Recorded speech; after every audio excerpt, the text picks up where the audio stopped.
अवाम हकीकी आज़ादी के लिए इस्लामाबाद आए। जरदारी शरीफ की 10 साला हुकूमत में 400 ड्रोन हमले हुए। कौम तैयार हो जाए, अमरीका के गुलामों को तस्लीम नहीं करना। इमरान खान की सवाबी जलसे में घन गरज। वज़ीर आज़म शहबाज शरीफ ने फौरी इंतखाबात की मुखालफत कर दी। हार जीत देखे बगैर इंतखाबात में जाया जाए। कन्वीनर MKM खालिद मकबूल सिद्दीकी की तजवीज़। वज़ीर आज़म ने निगरान हुकूमत के क़याम से मईशत मजीद बिगड़ने का खदशा जाहिर कर दिया।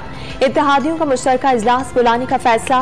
वज़ीर आज़म से आसिफ अली जरदारी और फजलुर रहमान की अलग अलग मुलाकात। सियासी सूरत हाल और मुआशी उमूर पर मुशावरत। शहबाज शरीफ ने पेट्रोलियम मसनूआत की कीमतों में इजाफे से मुतालिक तजावीज़ मांग ली।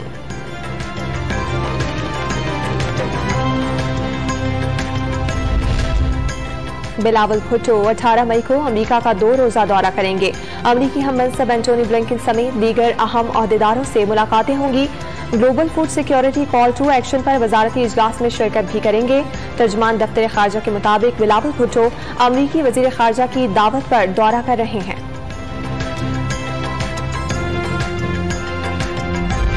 वज़ीर आज़म ने विफाकी काबीना का इजलास कल तलब कर लिया। मौजूदा सियासी सूरत हाल पर अहम फैसले मुतवक्के।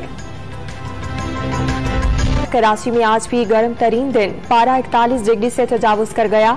गर्मी की लहर मजीद 2 रोज तक बरकरार रहेगी। मंगल को ज्यादा से ज्यादा दर्जा हरारत 40 डिग्री सेंटीग्रेड तक जाने का इम्कान।